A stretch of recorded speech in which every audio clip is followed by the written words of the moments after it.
Buenos días, mi nombre es Dylan Linero y hoy junto con mi grupo Luis Rojas y Pierre Perea vamos a presentarles el proyecto del turborreactor.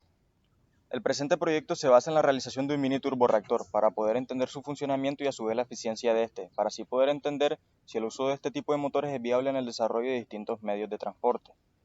Un motor turborreactor es una variación de un motor a reacción, que cuenta con una serie de turbinas que se encargan de presurizar el aire que entra en el motor, una cámara de combustión donde se quema el combustible y una salida donde se expulsa un chorro de fluido a gran velocidad. Un motor es una máquina capaz de transformar algún tipo de energía, ya sea energía humana, animal, eólica o hidráulica, en energía mecánica, generando a su vez trabajo. Desde la antigua Grecia se usaban algún tipo de motores simples, como tornos que se hacían con cuerdas y poleas. Durante el primer siglo después de Cristo, los caballos y las vacas se usaron en los molinos. En la Edad Media se usaron engranajes en molinos y se utilizaron diques como una fuente de energía hidráulica para proveer energía adicional a los molinos y otras máquinas. Con la revolución industrial, el desarrollo de los motores fue importante, debido a que se desarrollaron las máquinas de vapor. Esto permitió el rápido desarrollo de las fábricas semiautomáticas, cosas que no se hubieran pensado que fuera posible antes de esa época. Además de esto, se desarrolló la locomotora a vapor y a su vez el transporte ferroviario. Con el pasar del tiempo, se crean una gran cantidad de tipos de motores, los cuales abarcan una amplia lista de los motores térmicos hasta los motores a reacción. El turborreactor que se va a desarrollar es un tipo de motor, específicamente un motor de reacción, el cual se caracteriza por un chorro de fluido a gran velocidad para producir un empuje. El concepto de turborreactor es desarrollado a finales de los años 30 por Frank Whittle y Hans von Ohain. Aunque se le da reconocimiento a Whittle de crear el primer turborreactor, pues este fue el primero en patentarlo y construir un motor funcional de este tipo. Sin embargo, Bonheim también tuvo mérito, pues a este se le acredita por ser el primero en usar el turborreactor para propulsar un avión. Los turborreactores son motores a reacción en los cuales su funcionamiento es el siguiente. El aire ingresa y es comprimido por el compresor. Seguido de esto entra en la cámara de combustión, donde el combustible se quema a una presión constante y a la vez el combustible también se une al aire. Luego de esto, los gases procedentes de la cámara de combustión accionan la turbina, que está ligada al compresor. A continuación, estos mismos gases salen por la tobera de escape a una gran velocidad. Un turborreactor está dividido en distintas secciones. En orden serían las siguientes: el compresor, la cámara de combustión, seguida de una turbina que está conectada con el compresor, y la tobera de escape, aunque en algunos casos, antes de la tobera de escape se añade un postquemador, el cual permite mayor potencia en el empuje. La primera parte de un turborreactor son los compresores, los cuales se encargan de que el aire entrante aumente su presión, para así poder generar una buena combustión. Hay dos tipos de compresores cuando hablamos de motores turborreactores. El primero sería el centrífugo, que está formado por tres partes: el rotor, el estator y el colector. En el rotor el aire ingresa al compresor y se impulsa de forma radial gracias a la fuerza centrífuga. Después del rotor vendría el estator, en el cual esta velocidad se reduce mientras que aumenta la presión, y en el colector se recolecta el aire para luego ser entregado a la cámara de combustión.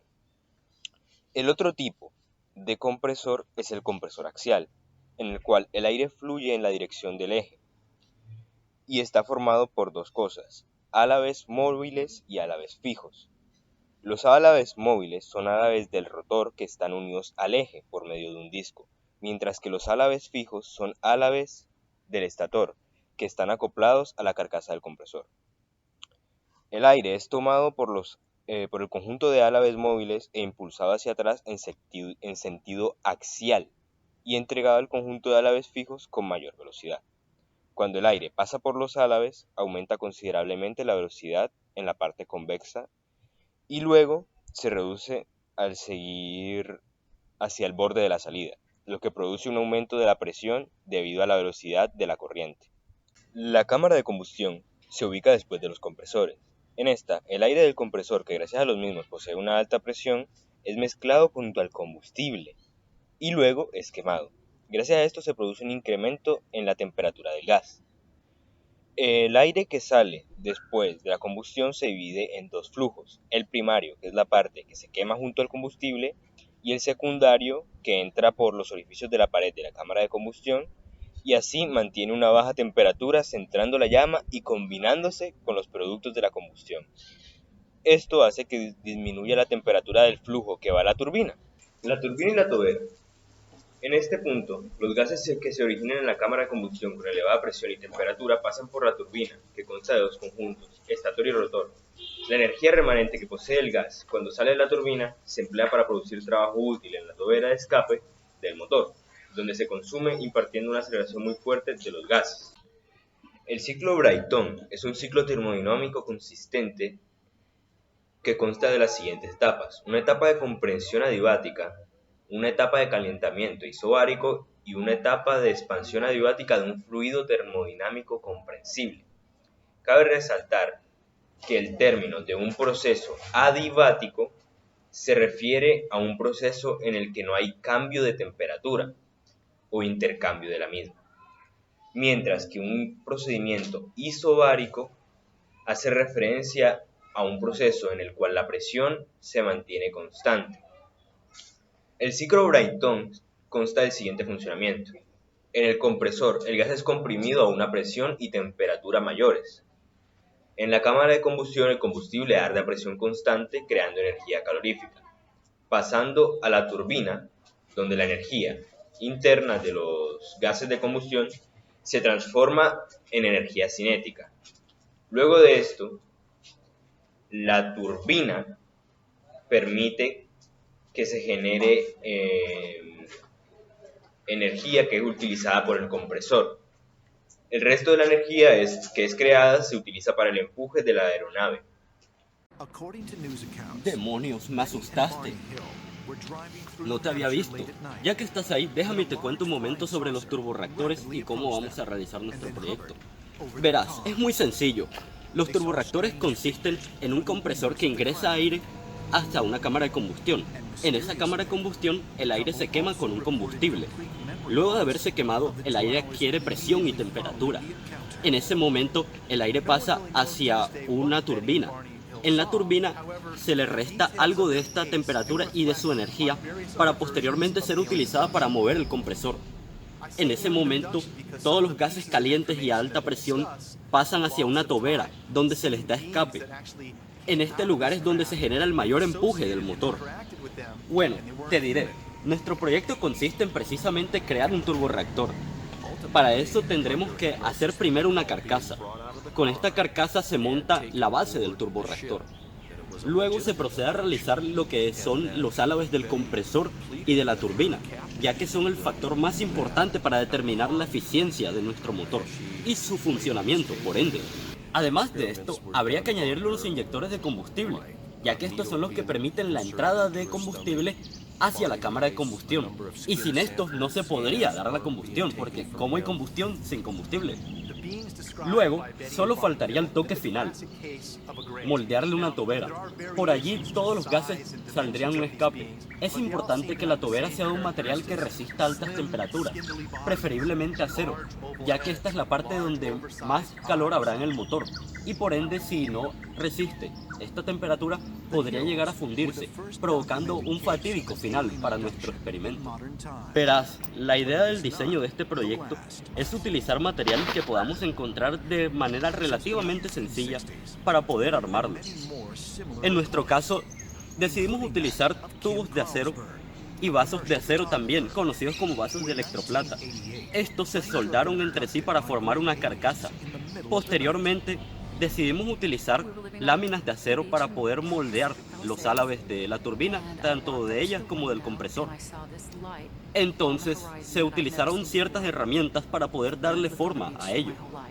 Herramientas tales como pulidoras, taladros, lijadoras y otras, con las que pudimos trabajar estos materiales y darle la forma requerida. Se utilizó también un eje de acero con el cual pudimos montar todo el proyecto, pero lamentablemente no funcionó.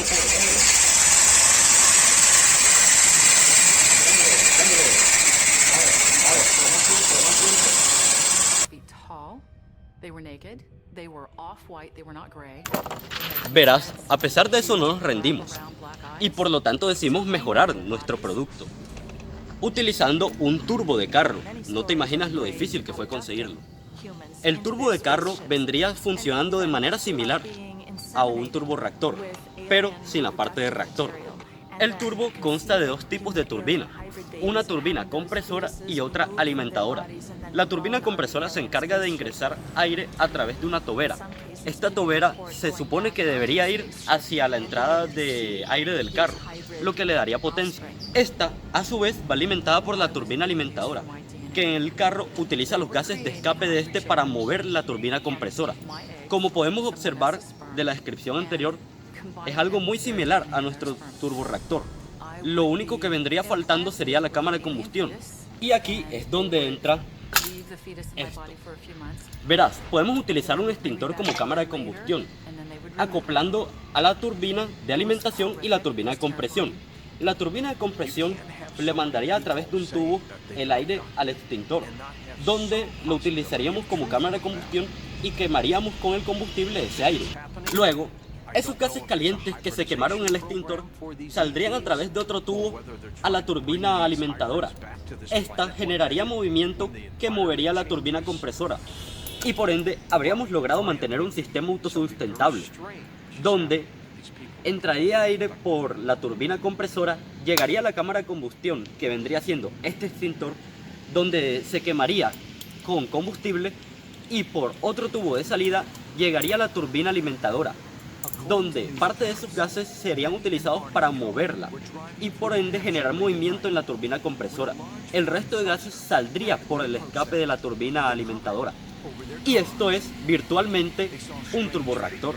Para realizar este proyecto utilizamos varios componentes electrónicos, de entre ellos temporizadores 555, varias resistencias y potenciómetros, capacitadores, diodos, controladores MOSFET, interruptores, cables, entre otros. Todo esto lo soldamos con un soldador de estaño. Utilizamos para la creación de la carcasa del motor vasos de acero y barras de acero, con lo cual al soldarlos formamos una estructura. Se utilizaron también rodamientos, láminas para armar los álabes del motor, tubos de plástico para ingresar el combustible y para hacer los inyectores, tubos de cobre flexible. Se utilizó para generar la chispa una bujía y todo eso se armó con distintas herramientas, entre ellas pinzas, taladro y pulidoras.